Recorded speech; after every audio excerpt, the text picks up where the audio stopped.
Have you ever had someone throw "you need to heal" or "you're blocking your blessings" at you as if it was a curse? Yeah, let's talk about it.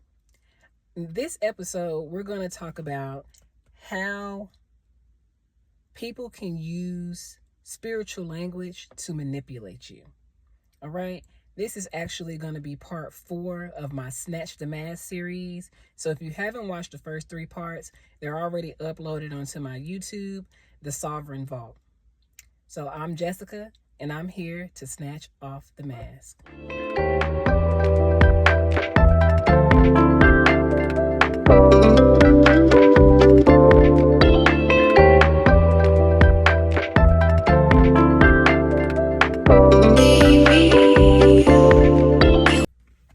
All right. So what is spiritual gaslighting? Spiritual gaslighting is when a person uses spiritual phrases or teachings to manipulate emotions or avoid accountability. Now, this person may use religious text in order to make you doubt your own faith and beliefs. Spiritual gaslighting often sounds good at first, but then it leaves you feeling confused, disempowered, and doubting yourself. This is really psychological manipulation dressed in spiritual clothing. All right. So I wrote about 7 common phrases that someone may use to try to spiritually manipulate or spiritually gaslight you. Okay. So 1, they may say, "You're overthinking." What they really mean is, "Stop asking questions that expose my lie." I done had several guys tell me I be overthinking, but I done overthought myself into dissecting the fact that they was lying to me. You're not overthinking. Your intuition is on high alert. Okay. Number 2, "You're not healed yet." How you know? What they really mean is, "You're not reacting in the way I want you to." So they may have done something to try to trigger you, but because you are leveling up spiritually, you fed them no response. And they mad. Okay? Number 3, they may say, "You're blocking your blessings." Meaning, you said no and I don't like it. Meaning, you set a clear boundary and they are pissed that you've built that wall up. Because maybe before you came in and you didn't have any set boundaries with this person, you were giving them pretty much enough rope to hang themselves.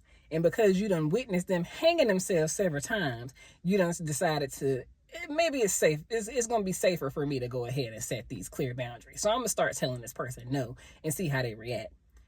Their reaction is them telling you that you're blocking your blessings, and they silently or they're secretly throwing temper tantrums. Excuse me. All right. Number 4, they may say something like, "You being negative." What they really mean is, "You're holding me accountable." They don't like that you're holding them accountable when you point out what it is, what behavior they're doing. Okay. Number 5, they may say something like, "God told me we were meant to be." No, he didn't, because he ain't tell me. What they're really trying to do, or what they're really saying is, "I'm bypassing your free will." They don't care. They're gonna try to stick themselves to you. It's not cool. All right. Number 6, I've heard this one. Maybe you have too. They may say, "You're too sensitive." What they're really saying is, "Your intuition is making me uncomfortable because you snatching that mask off. Now they uncomfortable." Where they do that at? Okay. Number 7, they may say, "You're being mean." You're being mean? What? What they really mean is, you set a boundary and I don't like it. Okay? Now, these phrases are spiritual manipulation. Okay? They're disguised, okay, as just little quick things to say to somebody. No. Now, when they do use these phrases, this is what they're trying to do. One, they're trying to dismiss your boundaries. So you set clear boundaries with this person, you're telling them no, and they're giving you rebuttals, okay, because they don't like the boundary that you set, okay, because they're trying to dismiss it. Number two, they're trying to weaponize your empathy.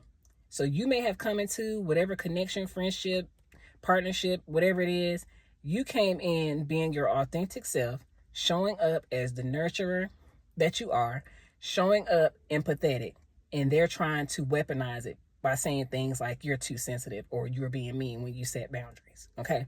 Excuse me. Number three, the third thing, they're trying, keyword, they're trying to shut down your discernment. They're doubting, okay? They're trying to cause you to doubt what you are hearing and seeing, which is your discernment, which is your gift of discernment, to discern that they lying and that they doing something sneaky. They're trying to shut that down because they don't like it. Okay? Here are some things that you can do to keep you standing in your power, okay? One, you must learn to trust your own intuition, okay? Sometimes you have to, I ain't gonna say sometimes, all the time, cut out the outside noise, okay? If you are getting a gut feeling about a person, place, or thing, trust your gut. Trust the signals that your body is sending to you, okay? If it's anxiety and fear is going to be extremely loud, okay? Your intuition is going to whisper, meaning it's going to send you a signal within your body, okay? So pay attention to that. Just because somebody is wearing a robe or a head wrap, or they got their little clergy outfit on, or they're in the pulpit, does not mean that they're a righteous being, okay?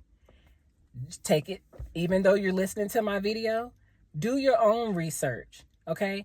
Take some steps back and reflect on situations that you've been in where someone called you too sensitive, but your intuition was actually just making them uncomfortable, cracking that mask that they were wearing, and you later found out that they were up to no good. You have the spirit of discernment, okay? Just don't take my word for it. I'm only telling you things that I've experienced personally, okay? But like I said, trust your own intuition, your own inner voice. You have to learn to trust it, okay? Number two, you have to make sure that you are clarifying your boundaries with people when you first meet them. And you must stick to them, okay? Real spiritual people respect your no. Real righteous people are going to respect you when you say no. They're not going to ask you why behind it, because no is a complete freaking sentence. They're not going to say no slick shit after you tell them no. Okay? They're going to respect it, and they're going to be like, okay, they said no. No means no. Okay? Number three, reclaim the sacred language. Okay?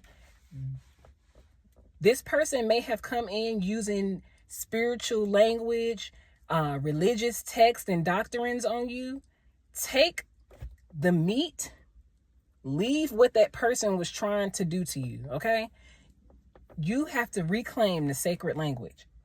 Don't let that person's manipulation ruin your connection with the divine source truth, okay? The spiritual information that they were giving you, it's possible that it could be true, but don't take the experience that you had with that person and make it harden your heart, okay?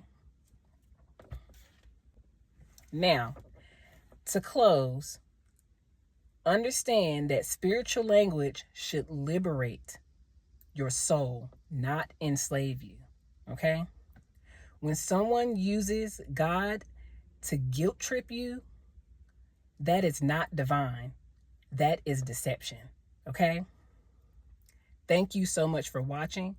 Again, this is part 4 of the Snatch Your Mask series. If you have not watched parts 1 through 3, I advise you to please go onto my YouTube channel, The Sovereign Vote, and watch those 3. I'm pretty sure there's something in there that you may need to hear, or just to confirm what you've already been experiencing. Watch those 3 and then watch part 4, or however, whatever order you're divinely guided to watch, just for your own good, okay? I thank you guys for watching. I thank you for liking the videos. I thank you for subscribing to my YouTube channel. And thank you for following me on TikTok. But that wraps up part 4. Again, I'm Jessica, and I'm here to snatch off the mask.